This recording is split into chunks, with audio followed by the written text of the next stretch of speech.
Ladies and gentlemen, guys and girls, welcome to another episode of the Age of Warfare podcast. I'm Anxious Maximus, that's my man, the gate Aiden Cordier, and we're back with another episode. And to today's episode, we got a fun one today for you guys. We're going to be talking about the weapons of World War One and World War Two. And the reason I came up with this topic because I've been playing a cool game called Blitzkrieg. I'm sure, Aiden, you've heard of it. Blitzkrieg. Oh, I have definitely heard of that game. I actually have that game because my dad gave it to me. Yep. So there you go. And also, by the way, we might have a special guest. Aiden's father will be joining us, talking about giving his thoughts about weapons of World War One and World War Two. But as always, before we get started, Aiden, how have you been this week? I'm good. It's been a bit of a busy week. We've got some nice weather here, so my job's been a little bit hectic. But we've got through it, and we've still got nice weather, and it's the weekend. So finally, we've got nice weather at the weekend. And for me, I've just been busy posting, working on my book, and got a new idea for a new book, and doing some research for this topic, and playing Blitzkrieg, which has been a really fun game. I beat it one time. I'm doing another playthrough of it because why not? Especially with this topic. So obviously, so the topic we're going to be talking about it's World War One, the weapons of World War One and World War Two. And Aiden thought it would be nice to bring in his father to talk about the different weapons. This could be a weird one because I can hear him and no one else can. So he's like a voice in my head. So when I speak sometimes, it will be to him. For example, Dad, the game is Blitzkrieg. The topic is World War One and Two weapons, tanks, and artillery is the main focus. Do you get that? Or are you? No, you 100% did because I have that game because I got it out of one of your boxes you left with me. It was again 20 years ago, so.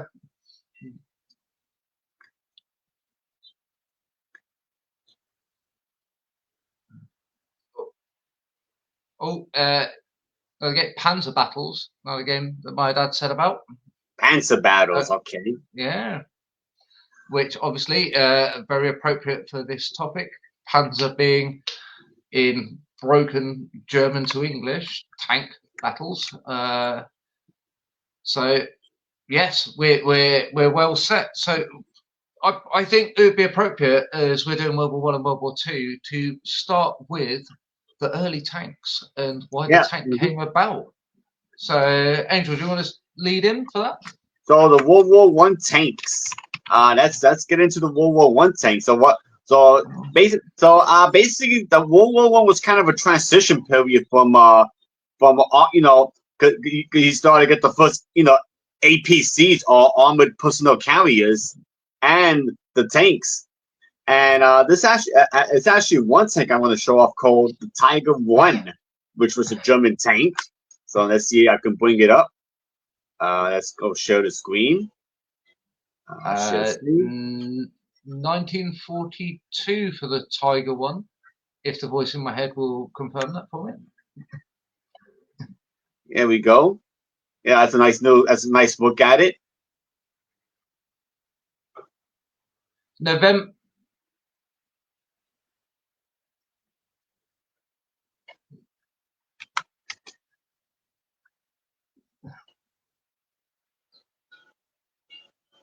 Your father speaking? Oh yes. Okay. My father just gave me a comprehensive first tank battle, Leningrad front, November 1941 or 1942. Okay. 1942. They used the wrong tracks for the terrain. The gun was fantastic, but not appropriate for the fighting. There we are. The voice. Right. All right. So now let's show off another tank. Let's see. So we share the screen again, and we're going to share. Yeah, this one I can't really identify. So let's see if your father can identify this one.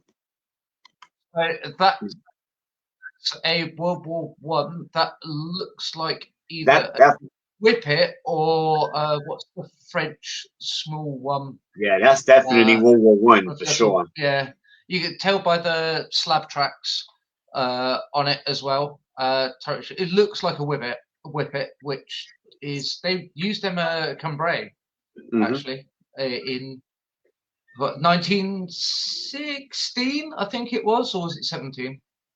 1916. 1916. Okay. Yeah, yeah. All right. But what I like about the World War One tanks, they have to distinct design. You can tell the difference between a World War One tank and a World War Two tank. You can tell the difference between the two eras. So you could definitely tell the difference between the two of them.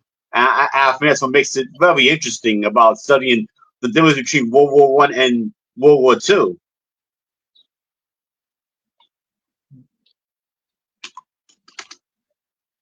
So the interesting thing about that one is it's more like a modern tank, turret on top and things going around. If you look at, say, the initial ones, which is brilliant, you brought this up.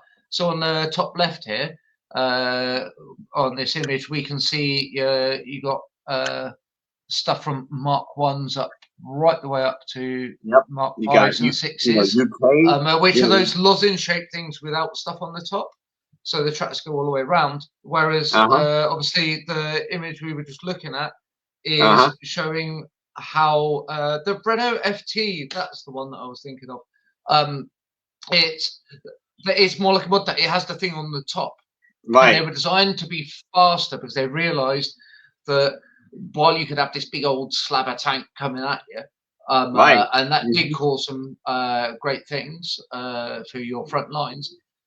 When you have a faster tank, you can use the maneuverability, which is what came into effect with the Blitzkrieg in the Second World War. Yeah, but look at the difference in design. You see the World War One tanks, and then you work your way down to the World War Two tanks. The designs are very different. So I don't know if your father might know the answer to this question. What led to the design change between World War One and World War Two tanks? What led to the design change? So Dad, we have a question for you. So this design change from this more lozenge-shaped tank to having a turret on top, what was it that led to that? The French is the short answer, apparently. So that Renault FT is very important in this. Well, the expert at work, guys.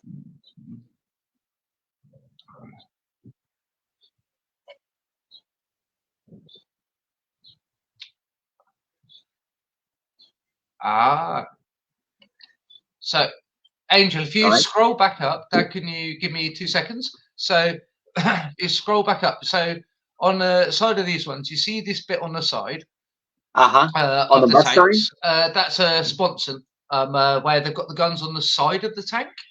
Okay. For the British tanks, so your Mark 1s and your Mark 5s.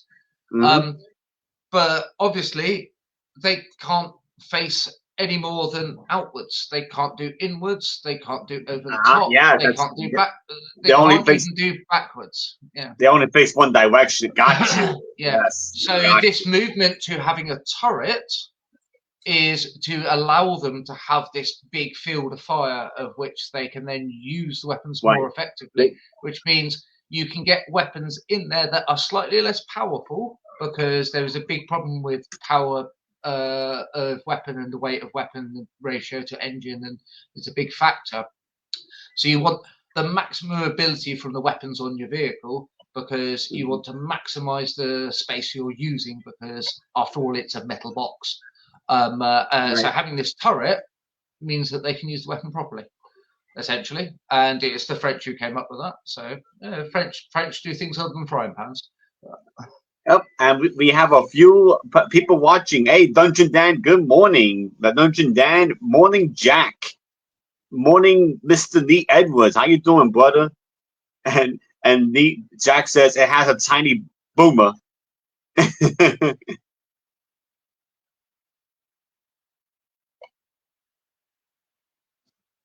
And Lee mentions his father was stationed in the 113 Armor during the Cold War, stationed in Germany. Good to know, Lee. All right.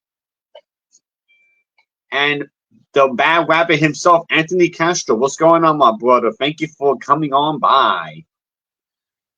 Oh, yes. Where were we? Yes. Hello, everyone. To the people that have come in. We've got a good crowd here today. All the usual bits of chaos in there as well. And realised on my desk I have a Games Workshop tank which has design elements from both of these things. Because it has the sponsors on the side, lozenge tracks, and a turret on top. There you go. So it's got design elements from World War I and World War II because of the aesthetic of the game, obviously. Yeah. By the way, guys, if you quite nicely. By the way, if you hear silence, that's because Aiden's father is in the background, showing his expert knowledge. Unfortunately, we couldn't get him on the show because of technical limitations. So if you hear us not talking, it's because Aiden's listening to his father give his sage advice and sage expertise. So if I disappear and look like I'm staring at something, it's because I'm listening to the voices in my head. Apparently, my father is a voice in my head. That's right. That's all good fathers should be. So now I want to get into the anti-tank rifles, because that's another form of because before RPGs were created, you had an anti-tank rifle. So I want to show a picture of what an anti-tank some of the early anti-tank rifles were actually kind of effective, but they were too late in coming. A lot of them, hence why you ended up with the bazooka and the Panzerfaust in the Second World War. They finally got to the power that they needed to get through the tank's armor, and then the tank's armor just went, "Oh, we'll just put an extra inch on this, and then we're sorted." There's a picture of the Mauser tank rear M1918, which was one of the more premier anti-tank rifles in the time, and there's a design. And sometimes I kind of wonder, Aiden, how would the anti-tank rifle was able to pierce for the tank's armor? How did that work? Anti-tank rifles piercing through armor. Let me just consult the expert for a second. Go ahead. Early anti-tank rifles. What was their thing, Dad? What was it that they were really going for? Was this coming from the spool from the early machine guns and realizing it worked? What was the thought behind this process? The expert is at work, guys.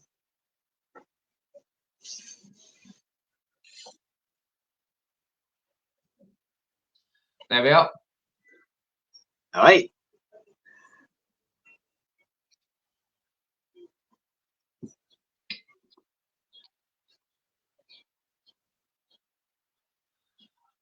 Oh, that explains something else. So I'm going to cut you off there, Dad, so I can relay this to people. So a lot of the idea behind this was high velocity, big round. But throw big solid thing at big other solid thing. First big solid thing goes through, stops it. Second big solid thing working. Fairly simple, make physics work for you. And this then develops. So you see when you see pictures in Ukraine that we have this whole thing now with drones, where you've got these cages around vehicles to stop the drones impacting. With the Second World War, you'll see something called Schützen plates on the German vehicles, which are spaced armor, which means it takes that velocity out of it, which allows the vehicle to let the bullet come to normal bullet velocities and just smash over the armor and not cause any real damage. So this whole thing we've got with drones now actually is an early tank technology to counter these rifles. So the rifles were effective. It's just, as I said before, the armor just kept getting better and better and better, Right. and stopping it as well. And that's, I don't like the grip on that rifle. That grip looks horrible. I would not like to be using that. No, yeah, not the best one for sure. But I want to bring up a bit of a tangent. I'm sure you play Blitzkrieg on the PC. You know, when you start off in the first few missions, you start off with the anti-tank rifles. You know, tanks are like the big or the best weapons out there in the first few missions. And the only way to take out tanks are anti-tank guns and all that.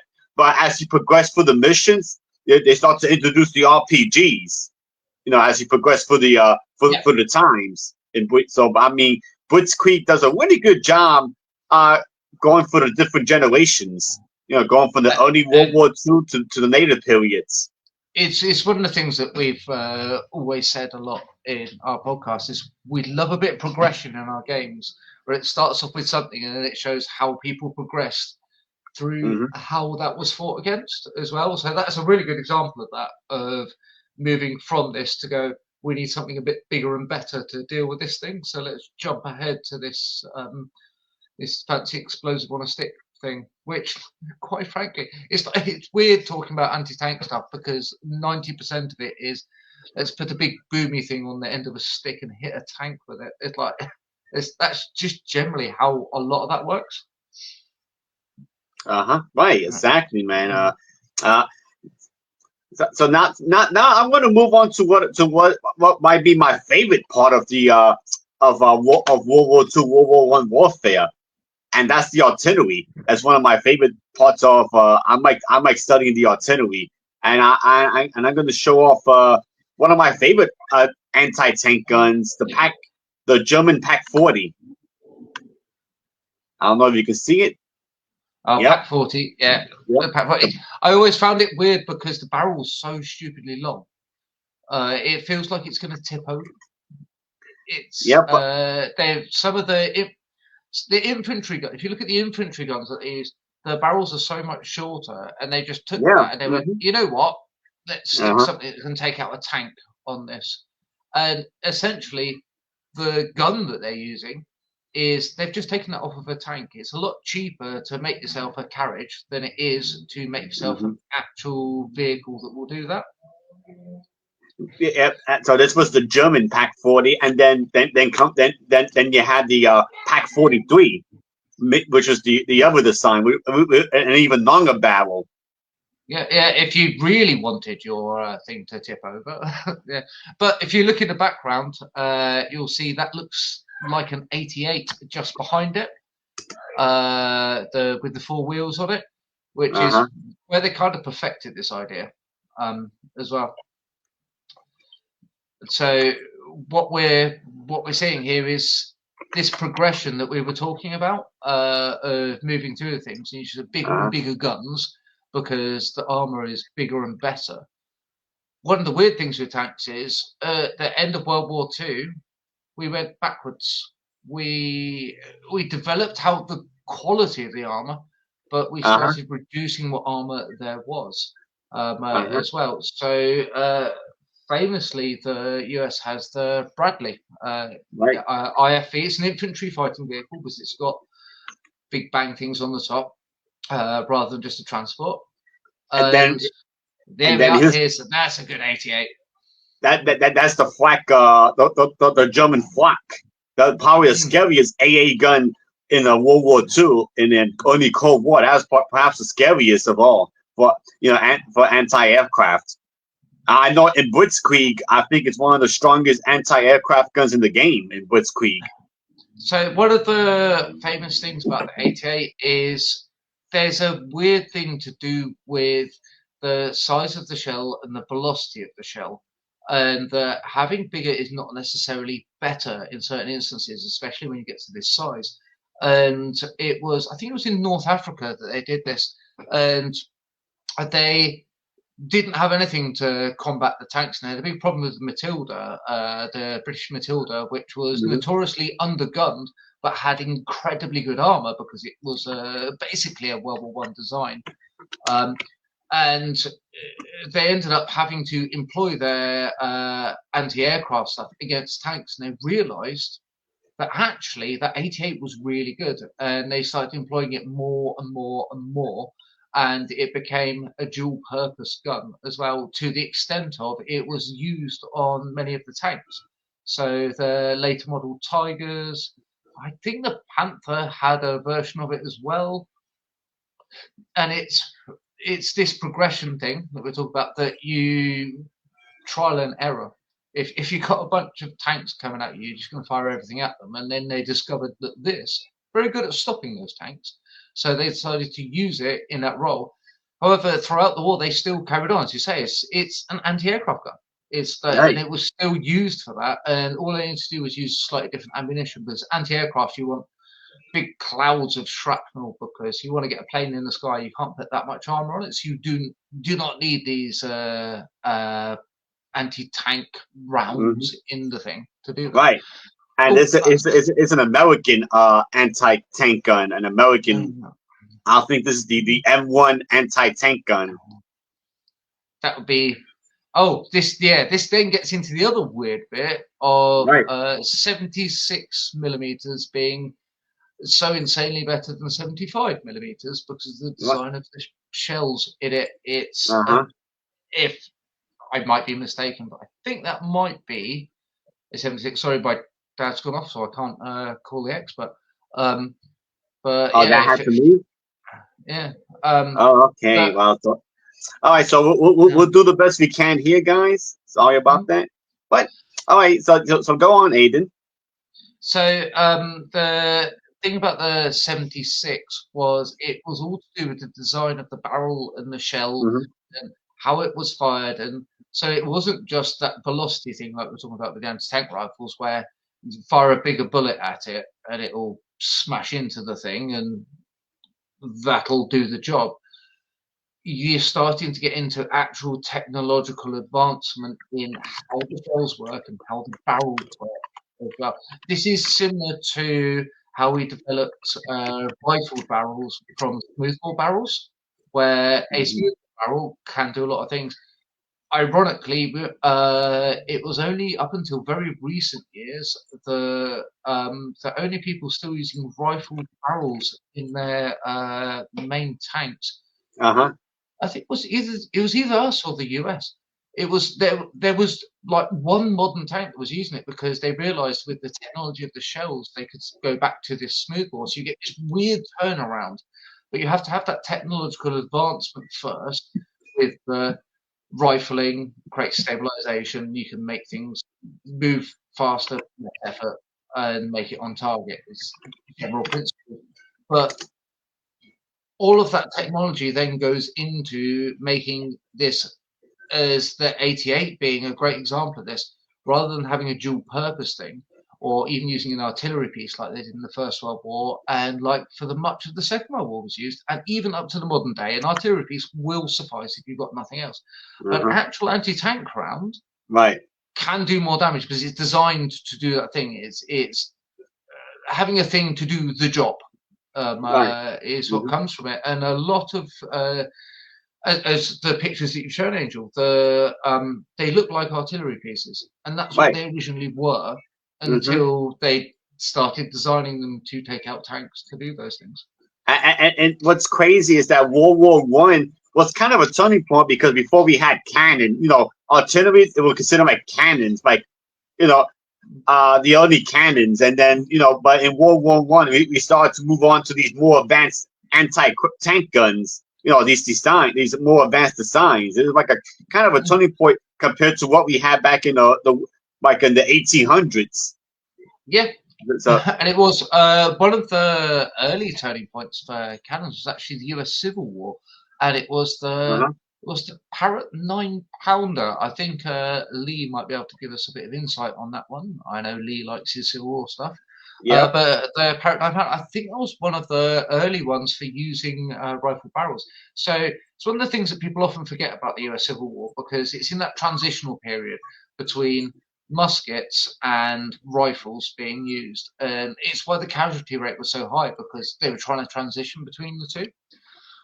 That technology leap is, as you say, from the First to the Second World War, and that development in the late First World War and the interwar years into the Second World War led to this massive change in how tanks were deployed and how they were challenged when they were deployed. Right. And whether it was used tanks to take out tanks, or whether you used the anti-tank guns to take out tanks and use your tanks against the infantry. So you end up with this broad spectrum of tanks in World War II, because they haven't quite sorted that bit of technology out. So you get anti-infantry tanks, you get anti-tank tanks, you get multi-purpose tanks, you get tanks with a complete array of weapons, engineering tanks and things like that. Whereas in the modern world, you just get a main battle tank and you might have a light tank. Yeah. Exactly. It's smaller than down again once they worked it out. And that's the thing about these about World War II. You had your night tanks, right? Your APCs, or with the turrets. Then you had your night tanks. Then you had what they call the tank chasers. These were armored vehicles that were experts in taking out tanks, and just tanks. They weren't good against infantry, but they had special shells to take out tanks. Yeah. Then you had medium tanks. Your medium tanks like the Panzer IV is the Panzer IV, yeah, Panzer IV, like the medium tank. The Sherman as well. The Sherman, so yes. Weirdly enough, the most famous tanks from World War II are pretty much all medium tanks, apart from the Tiger, which was the Tiger one was a heavy tank. Or the Centurion, which is my personal favorite, the Centurion. The A1 Centurion, which is will be this. Yeah. This, by the way, this was British made. So this is that thing. Dungeon Dan's asked the question, which I'll answer in a second. But this tank was supposed to come out during World War II if we had to keep fighting into 46 and 47. This was the transition from having heavy tanks, light tanks, and medium tanks into having a main battle tank that could essentially do all those roles. It wasn't as heavy as a heavy tank. It was maneuverable enough, but not quite as maneuverable as a light tank. We had cruiser tanks because we had a weird tank system. But it was a medium tank, but better as well. And this design was the massive forerunner for all of our modern main battle tanks. And it was used, I think it was 2000 and something, the last Challengers were released from British service. Obviously, they were marked stupid, like 200 and whatever. Like it was, there's a lot of development that went into that with modern technologies, but the basic thing of the tank is on this. And when you look at it, you can see all of the design elements from the Second World War. So from this development angle, we can get to Dungeon Dan's question, which is on the first graphic, you showed World War I, World War II tanks. What is the purpose of the wheel behind the tank on the top right? So the early tanks in the First World War were designed to breach this trench warfare that was going on, this stagnation, and you wanted to create breakthroughs so you get behind the lines.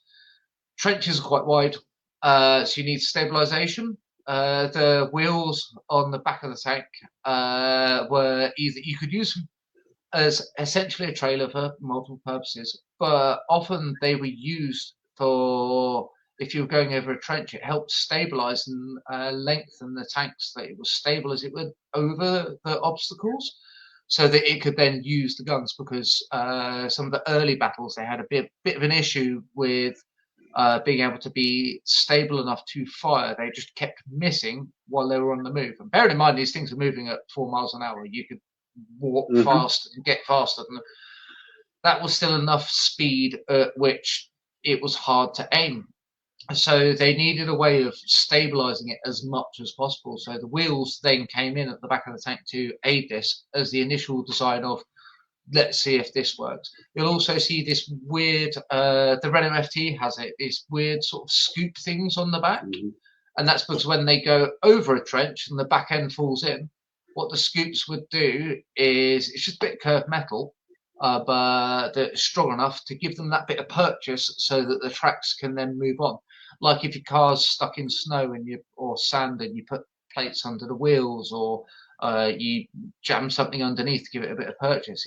That is basically the idea. It was a bodge job, essentially. It kind of worked until they worked out that what we needed to do was not drive over trenches. But yeah, that's the thing. And on screen we have one of the most famous tanks of World War II, the Sherman. Yes. One of the earlier models, not the Firefly, because we took the Sherman and we put a big gun on it, creating the Sherman Firefly. We had a chat with the US, and we all thought it was a great idea, so we mixed those in with that. But the biggest thing about the Sherman was its ease of build. Being able to build so many of them, they're overwhelmed. You could lose 4 of those. The Germans could lose 1 tank. You could replace 4 of those easily. The Germans couldn't replace that tank. So you just smashed and smashed and smashed and smashed. So, oh, by the way, that's Aidan, a good picture. Yeah, this was the Snugger tank that I was talking about, the tank chaser. The ones that were experts in taking out tanks. This was the tank chaser, the Snugger. Yeah. Give me 2 seconds if you want to grab a drink. Talk about this picture while I grab my drink. Yeah, so for Dungeon Dan, if you're still watching, this was the Snugger tank chaser. Because the Americans have made tanks specially to take out not tanks, I mean armored vehicles to take out tanks. So it has the shape of a tank, but they weren't necessarily good against infantry or pillboxes. This was strictly for tanks. Yeah, special ammunition just to take out the armor. So these tank destroyers. There was we called it the Archer. There's a lot of tanks that both us and the US had. We had the same tank and we called it by different names. I think the US convention was to use old generals, hence why you had it's post-war obviously, but the pattern famous in Vietnam. But what's the M56 pattern? I think it was. But you end up with this situation. Obviously, you get these dual names for things, like the Lee and the Grant situation. But with a tank destroyer, this was what I was saying about you need a bigger gun to take out the thing. So you want to get specialized. Right. So there we are. This might be AI, but it's a pretty good image. I like it. It's probably artificial intelligence, but Yeah, it's so that looks a bit like a pattern. So the weird thing is the pattern took some of the design of the Sherman. I'm not sure what that is. I think you might be right in it being AI, but it's got shades of that as well. That's where it must have drawn from as well. But this is the thing about the armor on tanks. You create bigger guns, you create more armor. It's got sandbags all over the front. We saw with the Sherman, they put their excess tracks all over the front to create an extra few inches worth of armor on that thing.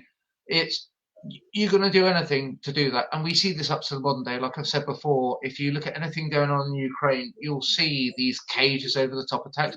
Some of the Russian tanks are insane. They're just like driving sheds with metal all over them, because you do whatever you can to stay alive once you're in that vehicle, and that includes sticking everything that you've got on the outside of it for that small chance it might stop a shell coming in. But so we went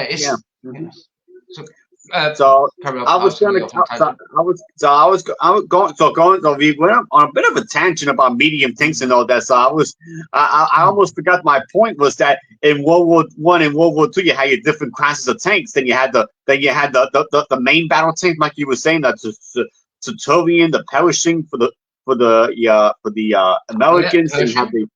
Then you had the general Leopards. Naming again, Leopard. Yeah. And then you have one more, which is the heavy tanks.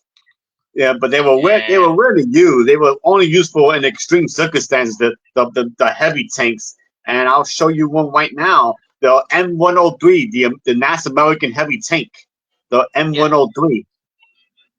Right. So you're showing that. Can you show a picture of the IS-3, which is the Russian heavy tank? Yes. Show the IS-3. And I think we'll all agree that both the Russians and the Americans were on the same page once we see this, because it's that curve on the turret. is learning Yes, lessons. in fact, that's one of my favorite tanks in Blitzkrieg. When you play as the Soviets. There you go. There we are. See the curve on the turret. So obviously the IS-3 is a little later. There's questions over whether it was ever used in World War II. There's possibly some that were used in Berlin because the IS-2, which is obviously its forerunner, a little more like the US heavy tank.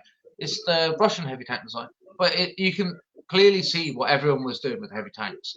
They're like curved turret, massive gun, slabs of armor, and try and stop things coming in. And to be honest, the IS-3, I think, is the pinnacle of cool tank design.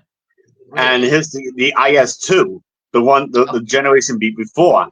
This one was actually used in the World War II. This was actually used.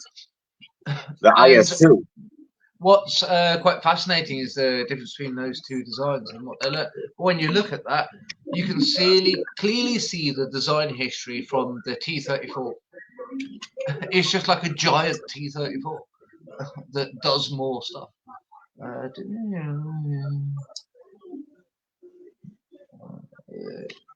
Yes, Dungeon Dan's comment there is very on point. Yep. And here's a bit of a bonus, Aiden, and Dungeon Dan.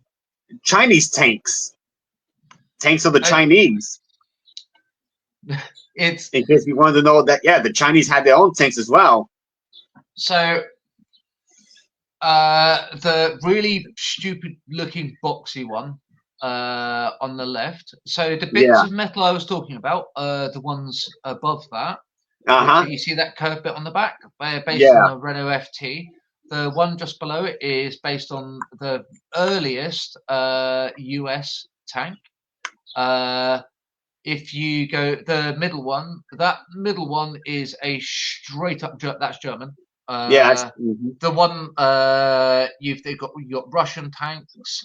You got the jet. Oh my God! Yeah, the Chinese the bottom right is the IS. Oh, and we've got that one that you showed earlier. There's a couple bottom left, just inside, is where we've got our anti-tank tanks, our tank destroyers.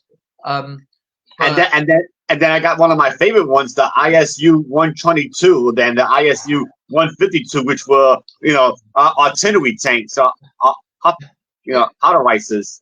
So it's what we were talking about before. You take that artillery gun and you go, this works well. Let's put it in a metal box and see if we can get it further towards them. The rumor is that the Chinese tanks were hard to kill. Is this true? That might be a myth. That might be a myth, Dungeon. The reason they were hard to kill is it was very difficult to find them because they barely had any terrain. Sheer terrain. It's like if you look at the Japanese tanks of World War II, that was it the Chiha? I think it was, and they look like late model World War I tanks, the fast tanks, because they're in jungles. Like the US struggled to get their Shermans down half those trails, and so the Japanese went, you know what, let's not. The Chinese, they've been in the war since '36. Because that goes off with Manchuria and everything like that. So here we are. Here's our Japanese tanks. So the Chinese were essentially using Japanese tanks because captured things and everything like that. Yeah, top left, you can see some actual really, really good, almost modern-looking designs on these as well. Because it's one of the things that the Chinese do. They may steal our tech and have a look at it, but they come up with some really, really good stuff. So the second one down the left-hand side looks very much like a Valentine, which was a late model British cruiser tank that actually sorted out the problems we have with our cruiser tanks in the fact that it was very fast, it was very cool, and it was crap. Like for people that invented tanks, we really didn't get into our stride until '46 with the Centurion. It's like we did the Matilda well, because we had the Matilda. But apart from that, until we get to the Centurion, we kind of kept dropping the ball. Like the I mean, the Cromwell was pretty good, but we had a few good ones in there. But if you look at a lot of these designs, so in the second column, you'll see machine guns poking out of the back of the turrets. Yeah. This is the thing that the Russians also used. If you look at the T-28, it's not got the infantry turrets on it. But this goes then to the terrain. If you're in jungle, you need that 360 thing. So, like my dad said earlier, pointing out why they moved to this turret thing, so you've got more view. But the thing is, you point that big old gun one side, so third one down looks like a Hotchkiss, which is a World War One design. That's completely viable in World War Two if you're in bad terrain. Like at top of column 3, that's a BA-10. That's not a Russian armored car. But it's a lot of these. You look at them and go, "Oh, hey, hang on a minute. Wasn't someone else using that thing? Or did they buy that from someone else?" Right. You get a lot of this going on, and this because everyone's trying to develop at the same time. So you see something good, you make a thing. T-34, Panther, so similar. What the hell? Tank with torpedo? Which tank has torpedo? This tank has torpedo. Yeah, I'm pretty sure tanks don't have torpedoes because that's a war. No. Sorry, technically it's a missile. If that's the one sort of bottom middle, that's forerunner for MLRS systems of, well, MRLS, sorry, multiple rocket launching system. Yeah, that one I know. Yeah, that's a good question, Dungeon Dan. Which one is the one with the torpedo? That's a good question. So one of the things is this goes back to the anti-tank rifle discussion. You want to take out a tank, you hit it with something as hard as you can, and then people discovered missiles, and they were like, "What if we put lots of missiles on a tank? It'd be survivable. It could take out lots of tanks." It kind of works because it's very good at what it does. The problem is you've only got a limited amount of ammunition, and it's the ammunition limit that really hinders them. But yeah, essentially, a lot of those ones on the bottom. It's like, I was joking about torpedoes, but a lot of waterborne tanks going on right there. Now, I'm sure Dungeon Dan knows what this is. A Winnie's. So the Winnie's MB. Yeah, UK and Europe post-war, because so many of these were produced by the US up until when I was in secondary school. So we're talking obviously very late. I was in secondary school. It was 20 years ago, but that ain't that long ago in the grand scheme of things. A lot of the farmers took them because they were that good. They were like, look at Dungeon. It says he's an amphibian tank, perhaps. He's talking about the one with the torpedo on it.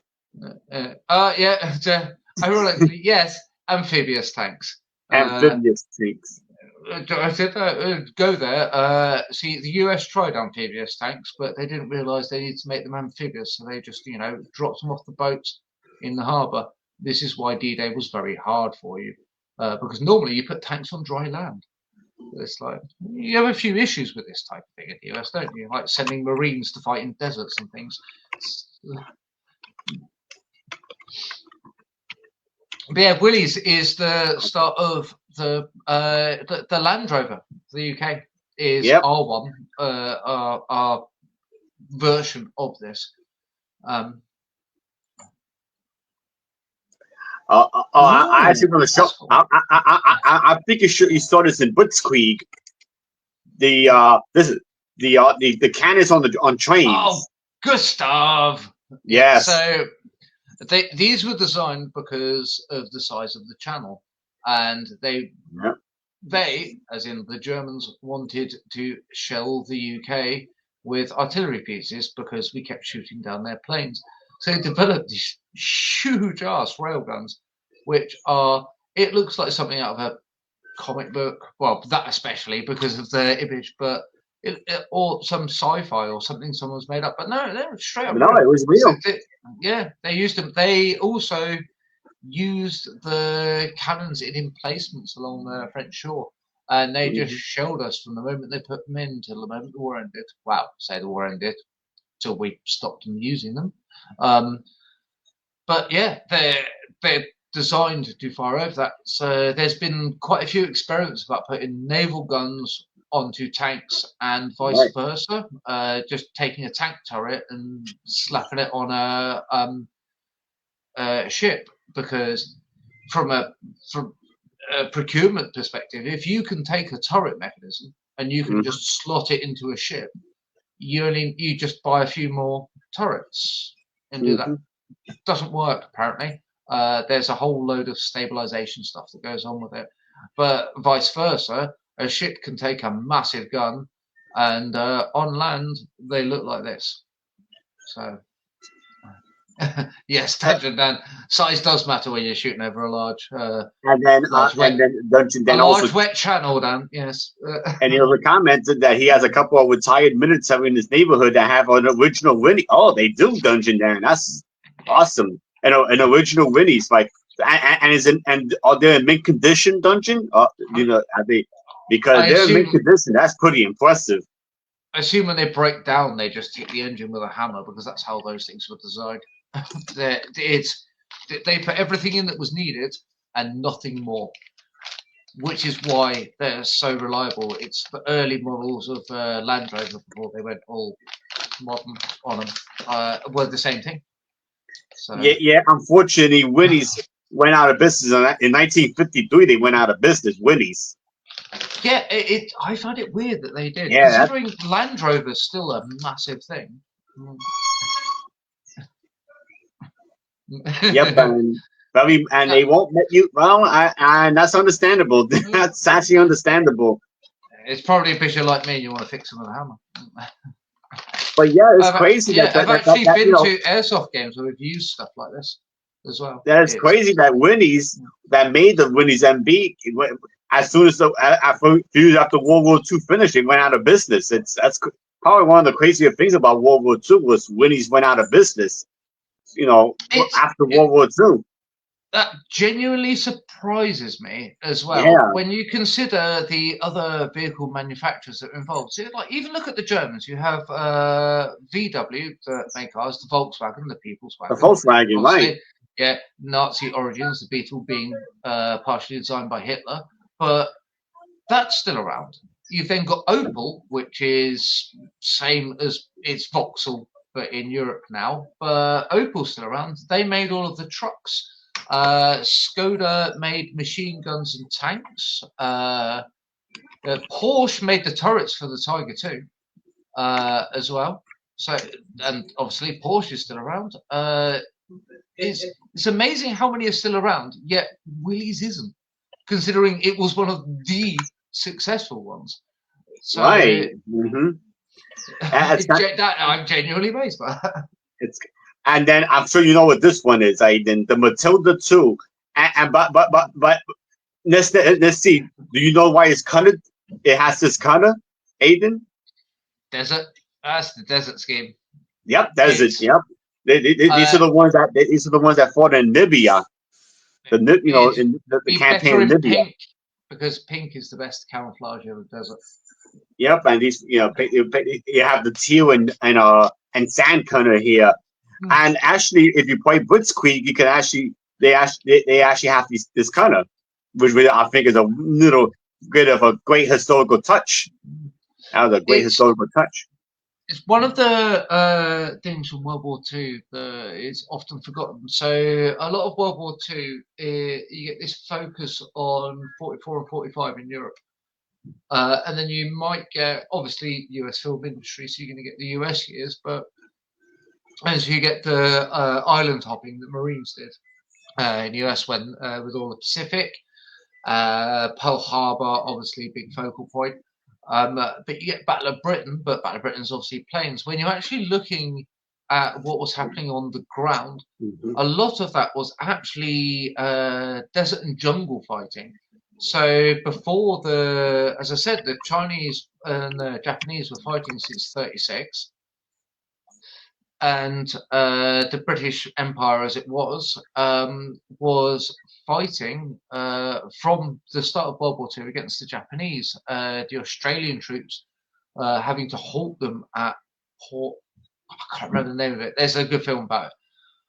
And then the other one was the African colonies, especially North Africa, which is where we get these colour schemes from. So the temperate climates of Europe is actually a bit of an aberration for a lot of the war. A lot of the war was actually really focused in areas that were deserts and jungles and islands and things like that. The fighting over general temperate forests and in European villages was actually genuinely quite rare. And the Panzer IV. Yeah, that's a later model because it's got a giant ass gun on it. An H possibly. No, H had bits on the sides. But yeah, Panzer IV, fantastic tank. As we were talking about earlier, a medium tank that led to the development of the current main battle tank as well. And you can see all the design elements starting to creep in. That cutaway on the turret just underneath is the obvious design element that people look at to identify it. That's, if you look at a modern tank, you'll see this weird slope underneath, which is often misleadingly translated as a shot trap. It's not a shot trap because obviously the people who design the things don't just go, oh, here's a tank, go and use it. It's not. We're not in the middle of a war. They've actually put some effort into this. It looks like a shot trap, but it actually isn't. It serves a purpose on the design of it, and it's creating different angles to deflect things, which this is how you create a shot trap. But weirdly enough, it worked, and it's those elements that were then used by everyone to create the main battle tanks later on. So the Centurion that we've looked at earlier took all of these elements of the successful tank. As I say, the Panzer IV went up to, well, it had the J at least, that I know of. So they went through most of the alphabet with the iterations they had on this thing. It was just so good. It was a really, really good tank. It wasn't the best tank. It wasn't the worst tank, but it was really solid at what it did. But it was serviceable, and really, when it comes to war, that's kind of the most. That's the biggest trait, is that it has to be serviceable and useful. Because what's the point of having a really super tank if it doesn't operate right?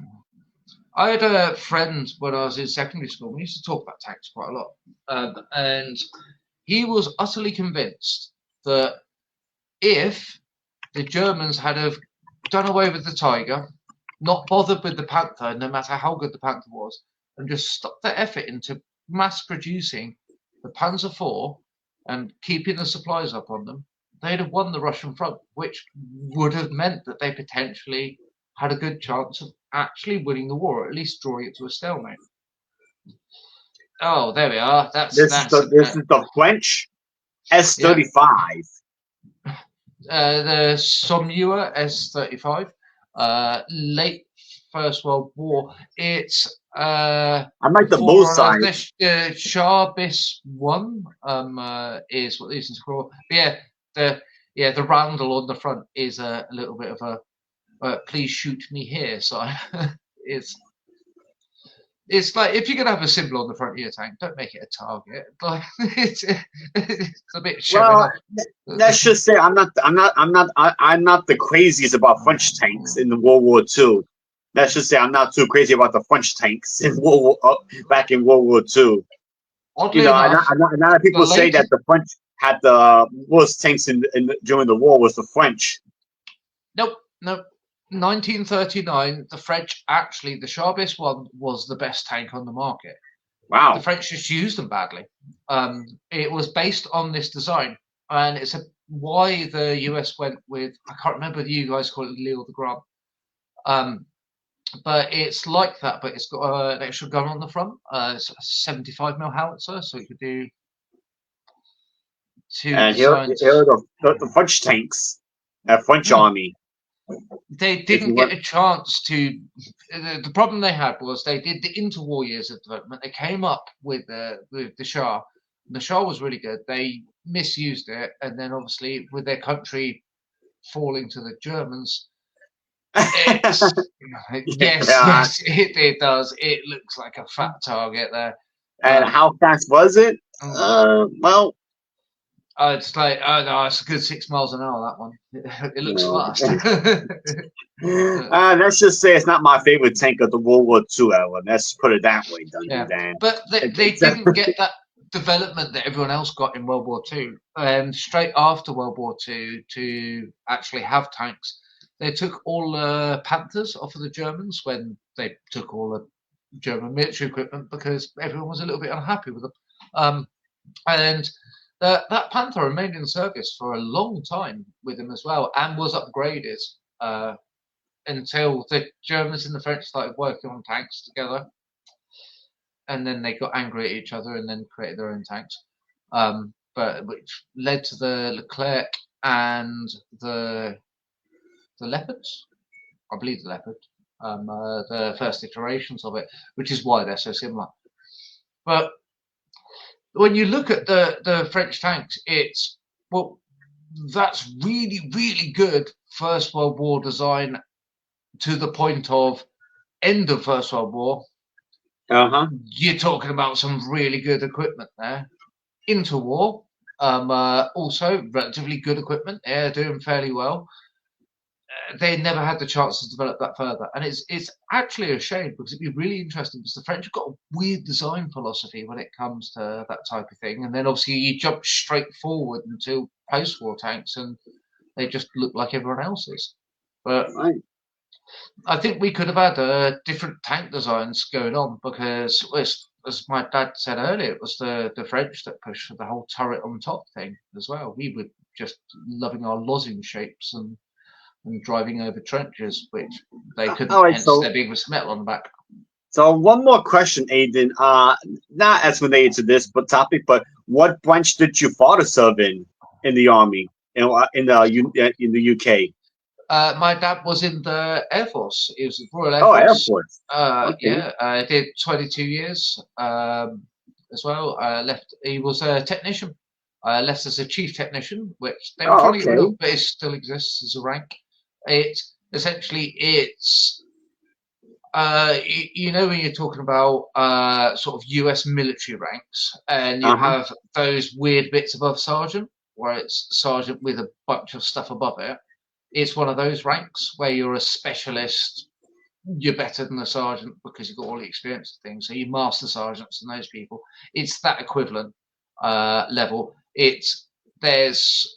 Warrant officer is the next one above. You've got 2 levels of warrant officer, which is a weird rank of you're not an officer, but you are an officer. So the chief tech is the highest rank you can get before you move into those ranks as well. So, but yeah, he was RAF. His dad was as well. All right, that sounds great. Yeah. And his mum was as well. All right, so I mean, as we start to wrap up this episode, I want to. It's not a sponsorship, but it is a shout out to for those who are into PC games. You might want to check out Blitzkrieg, the actual game. You might want to check it out. You know, that's the box art. You know, classic 2003 box art.